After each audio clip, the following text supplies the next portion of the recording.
Ayan mga idol, no? So, ito na Sa po. likod ko, So, kain yun po ang tayo aso mga naming idol. Kagiron. Ayan na. Ayan na. Umpisa na po Yan kami. na po. Ayan. Guys na ha. Kayo na ang pagpasensyahan sa ano namin, sa salita namin. Kasi English kami eh. Mahirapan kami sa kalisod magtagalog. Kaya ganyan. So, let's eat mga idol, no? Ayan. Banana. Spray namin yan. Galing yan ha. Galing yan Sudan. Sudan yan. Galing Sudan. Ayan. Tagaw yan. Tingnan mo. Ayan. Tagaw yan eh. Wala kasing bundok sa ano, Maynila. Ibang bundok doon, dalawa. Bundok Ibok-Ibok. Ay da. O bundok Arroyo-Arroyo. Anak. Mga guys, mga abal. Ito, paborito ko mga abal. Oh, saging. Pagkain sa unggoy.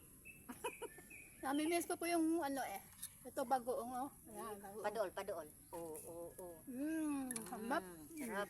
Ganina ako naglaway, Thank guys. you, Miss Beautiful Yang. Ayan, oh. Ang suko apila. Di ako kuya akong kinabuhi. Oh, di ba? Mara na, guys. Basta mga buhay probinsya. Ang mabait ko gwapa. si Yang. Ang asawa lang dun sa lamin. Ito. Mabait ko yan, Miss Beautiful. Ay, mabait kong Yan, mas natulog. maganda pa yun sa akin. Ito, pangalawa lang po ako mga guys. Ay, natural. Babawiin ko yung saging. Rico, bye-bye guys. Nanak ko lang. Mga unsa mga idol no. Makain po tayo.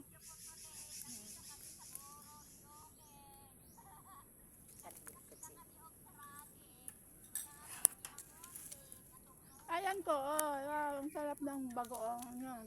Yan. Palaway-laway. Laway.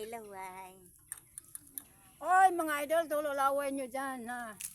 Ayan. Wala ito sa Maynila. Kabundukan lang meron dito, ayan. Kabundukan lang. Ako lang nasunog na sa tungkuan. Harap.